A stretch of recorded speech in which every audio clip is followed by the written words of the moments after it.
کیا کہا؟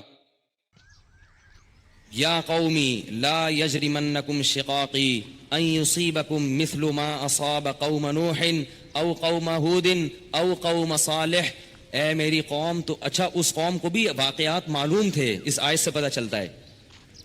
اے میری قوم، ایسا نہ ہو کہ جو عذاب نوح علیہ السلام کی قوم پہ آیا جس کا تمہیں پتہ ہے، یا جو عذاب قوم ہود پر آیا، یا جو عذاب قوم صالح پر آیا، ایسا نہ ہو کہ وہی تم پر بھی آ جائے. اور یہ بھی کہنے لگے وما قوم لوط منکم ببعید، لوط علیہ السلام کی قوم تو بہت قریب ہے تم سے، جا کے دیکھ لو ان کے حالات، وہ تو ابھی ماضی کا قریب کا قصہ ہے. وَيَا قَوْمِ لَا يَجْرِمَنْ وَيَا قَوْمِ اسْتَغْفِرُوا رَبَّكُمْ ثُمَّ تُوبُوا إِلَيْهِ. اے میری قوم، اعتراضات چھوڑ دو، استغفروا ربکم، رب سے توبہ استغفار کرو.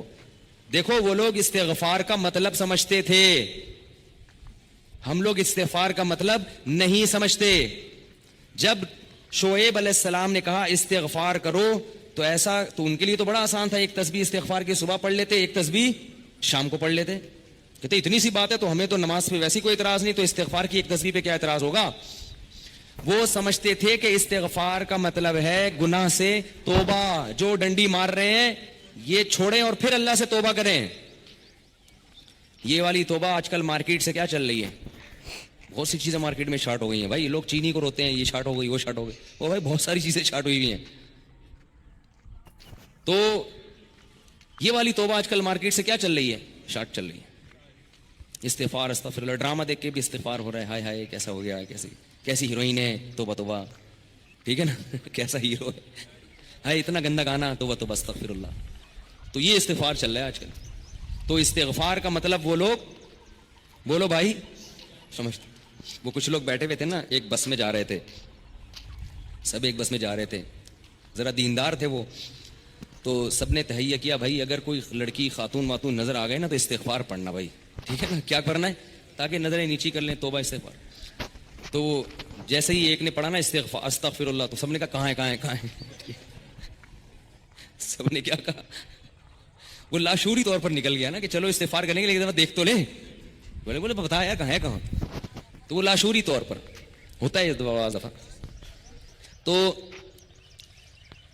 شعیب علیہ السلام نے کیا کہا، استغفروا ربکم ثم توبوا الیہ ان ربی قریب مجیب ان ربی رحیم ودود. ایک جگہ فرمایا رحیم بھی ہے اور بہت محبت کرنے والا ہے. ودود محبت کی سپرلیٹو ڈگری ہے، بہت محبت کرے گا تم سے، بہت زیادہ محبت، اتنی محبت کہ اس کے لیے تم نے گناہ چھوڑ دیا بھائی، بہت محبت کرے گا. تو ظاہر ہے اللہ جب محبت کرتا ہے تو ہماری طرح نہیں ہے کہ بہت محبت ہے بس ہے تو بھائی یہ پیسے دو، اتنی محبت ہے تو ٹھیک ہے نا. آپ کو کوئی دوست پریشانی میں آئے، آپ کے پاس بہت پریشان تھا، اس کو پیسوں کی ضرورت تھی، وہ آپ اس سے کہہ رہے ہیں یار مجھے تمہیں، آپ کو پتہ نہیں تھا کہ ابھی یہ پیسے بھی مانگ لے گا مجھ سے، کہہ رہے یار مجھے تم سے بہت محبت ہے، ایکچولی میں بتا نہیں سکتا بہت محبت ہے. وہ بڑا خوش ہو گیا بھائی اب تو ٹھیک ہے بھائی. تو کہہ رہے یار مجھے نا 100 روپے کی ضرورت ہے. اب آپ کہہ رہے یار یہ کیسے موقع پہ میں نے اظہار کر دیا محبت کا، ٹھیک ہے نا. تو ہم لوگوں کی محبت کیسی ہوتی ہے، ایسی ہوتی. اگر ہمیں پہلے سے پتا ہوتا پیسے مانگتا ہے تو ہم کیا کہتے ہیں، یار محبت کچھ نہیں ہوتا. مفتی صاحب نے بیان کیا تھا لویریا پر، وہ جا کے سن لینا، پھر ایسا کہیں گے ہم. تو اللہ جب کہہ رہا ہے نا کہ استغفار کرو گے تو میں کیا کروں گا، ودود بے پناہ محبت کروں گا، بے پناہ محبت. اس کا مطلب ہے کہ پھر اللہ نوازے گا، بہت بہت نوازے گا، رزق کی فراوانی کر دے گا، رزق کے دروازے کھول دے گا، دل میں سکون ڈال دے گا. اگر پریشانی بھی آئے گی تو درجات کو بلند کرنے کے لیے، جیسے یعقوب علیہ السلام پر پریشانی آئی، جیسے یوسف علیہ السلام پر پریشانی آئی تاکہ مصر کا بادشاہ بنا دوں، پھر وہ پریشان کرنے کے لیے پریشان نہیں کرے گا، وہ پریشان کرے گا خوشی دینے کے لیے. آپ حیران ہو کہ خوشی دینے کے لیے بھی کوئی پریشانی ہوتی ہے. حدیث میں آتا ہے کہ ایک بوڑھی عورت نے نبی صلی اللہ علیہ وسلم سے پوچھا کہ کیا بوڑھی عورتیں جنت میں کیا میں جنت میں جاؤں گی؟ آپ نے فرمایا نہیں. ارے بھائی نبی کے منہ سے ایک عورت سن لے کہ میں جنت میں نہیں جاؤں گی، اس پہ کیا گزرے گی؟ اس کا مطلب جہنم کا ٹھپا لگ گیا، اسٹیمپ لگ گئی. اتنی پریشان، خود سوچو کہ جن صحابہ کو جنت پر ایسا یقین تھا جیسے اپنی آنکھوں سے دیکھی. حضرت علی کی ایک روایت ہے کہ میں اگر جنت کو اور جہنم کو اپنی آنکھوں سے دیکھ لوں تو میرے ایمان میں اضافہ نہیں ہوگا. تو جن لوگوں کا ایمان ایسا ہو نبی پر ایک ایک بات پر وہ نبی کے منہ سے سن لیں کہ میں جنت میں نہیں جاؤں گی تو اس پہ قیامت نہیں آ گئی ہوگی, رونے لگی, پریشان ہو گئی, کچھ دیر میں نبی نے فرمایا کہ جاؤ گی جوان ہو کے. اس کنڈیشن میں اب یہاں ایک نقطہ اٹھایا ہے کہ بھئی ایسا مذاق کرنا جس سے تکلیف ہو, کسی مسلمان کو تکلیف دینا تو جائز نہیں ہے, تو نبی کیسے تکلیف دے سکتے ہیں؟ اتنی تکلیف میں ڈال دیا بیچاری کو. تو اس کا جواب یہی ہے کہ بعض دفعہ تکلیف کسی بہت بڑی خوشی کا پیش خیمہ ہوتی ہے. نہیں آئی بات؟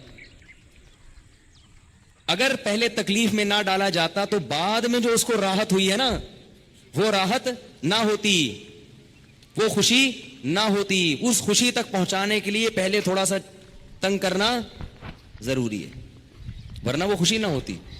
تو اللہ بھی اگر اپنے نیک بندوں کو پریشان کرتے ہیں تو وہ پریشانی کسی بہت بڑی کامیابی کا پیش خیمہ ہوتی ہے, پیش خیمہ ہوتی. پھر اس میں تسلیاں بھی ملتی رہتی ہیں. تتنزل علیہم الملائکہ اللہ تخافوا ولا تحزنوا, فرشتے ان کے دلوں پہ نازل ہو کے خوشخبریاں دیتے ہیں کہ غم نہ کرو, خوف نہ کرو, بس یہ پریشانیاں دور ہونے والی ہیں, جنت کی نعمتیں ہیں. بعض دفعہ تو دنیا میں بھی بہت بڑی کامیابی مل جاتی ہے. تو اب وہ اچھا یہ بات مسئلہ ذہن میں رکھو کہ اللہ ودود ہے, محبت کرتا ہے اپنے بندوں سے بے پناہ, رحیم ہے, غفور ہے. یہ بہت بڑی غلط فہمی ہے کہ گناہگاروں کے لیے بھی ہے. نا نا نا نا, گناہگاروں کے لیے نہیں ہے. جو گناہ سے توبہ کرنے والے ہوں ان کے لیے. ہمارے ہاں بعض خطیب اللہ کی رحمت کو ایسے بیان کرتے ہیں کہ گناہگار سمجھتا ہے کہ اللہ مجھ سے بھی بہت زیادہ محبت کرتے ہیں, حالانکہ وہ کبیرہ علانیہ گناہوں کا مجموعہ ہوتا ہے. وہ آدمی گناہوں سے اللہ کبھی بھی محبت نہیں کرتے, تو گناہگار سے کیسے محبت کریں گے؟ جو گناہ سے بچنے کی کوشش میں لگ جائے, بے شک نہ چھوٹے ہوں لیکن بچنا چاہتا ہے, اس سے بھی اللہ محبت کرتے ہیں. علماء لکھتے ہیں گناہ نہ بھی چھوٹے ہوں لیکن چھوڑنا چاہ رہا ہے, لائن پہ آنا چاہ رہا ہے, تو اللہ اس سے بھی محبت کرتے ہیں. اس کے لیے وسائل پیدا کرتے ہیں, اسباب کیا آ جائے. جو نہیں چاہتا اس سے اللہ محبت نہیں کرتے. اللہ اس کے لیے غفور اور رحیم نہیں ہے. اللہ یہ کہ قانون یہ ہے, اللہ اپنی رحمت سے کسی کو بخش دے تو ایک الگ بات ہے, قانون یہ نہیں ہے. قانون یہ ہے کہ وہ کیا ہے, عزیز ذو انتقام, غالب ہے اور انتقام لینے والا ہے. ان الذين يكسبون الاثم سيجزون بما كانوا يقترفون, جو گناہ کر رہے ہیں عنقریب پتہ چلے گا, عنقریب پکڑے جاؤ گے, عنقریب ٹھکائی لگے گی. تو جس سے محبت ہوتی ہے اس سے ایسے باتیں کی جاتی ہیں. آپ کو جس سے محبت ہے آپ اس کو دھمکیاں دیتے ہیں اس طریقے سے. اللہ فرماتے ہیں کہ تمتعوا, مزے اڑاؤ مزے, ان مصیرکم الی النار, آنا جہنم کی آگ کی طرف ہے. حدیث میں آتا ہے کہ میں سب سے زیادہ غیرت مند اور اللہ مجھ سے بھی زیادہ غیرت مند ہے. اور اللہ کی غیرت کو اس وقت جوش آتا ہے جب کوئی اللہ کے حرام کردہ کاموں میں سے کوئی کام کرتا ہے. یہ کون چیخ رہا ہے بھائی؟ ان کو سنبھالیں بچوں کو باہر, کیا ہو رہا ہے؟ پیچھے لوگ بیٹھے ہوئے ہیں دیکھ نہیں رہے ان کو. تو اللہ کو غیرت کس وقت آتی ہے؟ حدیث کے الفاظ ہیں کہ جب کوئی بندہ اللہ کے حرام کاموں میں سے کسی کام کا ارتکاب کرتا ہے. اللہ کھلا رہا ہے, اللہ پلا رہا ہے, پھر آپ ناجائز کی طرف جا رہے ہو. تو حدیث میں یہ نہیں آتا کہ جب کوئی بندہ گناہ کرتا ہے تو اللہ کو اس بھی محبت کا بڑا جوش آتا ہے. نہ پھر اللہ کو غیرت آتی ہے اور اللہ کی صفت انتقام جوش میں آتی ہے. اس لیے بھائی گناہ کرتے ہوئے اللہ سے ڈرا کرو, اللہ کی رحمت کی امیدیں گناہ کرتے ہوئے نہ لگایا کرو. ایسا نہ ہو کرنے کے دوران کوئی چھت گر جائے, زمین پھٹ جائے. بنی اسرائیل نے گناہ کیا تھا نا, ہفتے کے دن اللہ نے منع کیا شکار مت کرو, انہوں نے کر لیا, تو کیا اللہ بڑا غفور رحیم, اللہ نے معاف کر دیا فوراً. رات کو سوئے ہیں تو صبح کیا ہوا ہے, بندر اور سور جیسی شکلیں بنی ہوئی تھی. اللہ ہم سب کو محفوظ رکھے. تو گناہ سے بچنا چاہو گے تو اللہ کی رحمتیں ہیں, اللہ کی محبتیں ہیں. گناہ سے بچنے کا ارادہ نہیں کرتے تو پھر جہنم ہے, پھر جنت نہیں ہے. سمجھ رہے ہو کہ نہیں سمجھ رہے بھائی؟ یہ باتیں کہتے ہوئے مجھے بھی ڈر لگتا ہے, مجھے بھی ڈر لگتا ہے.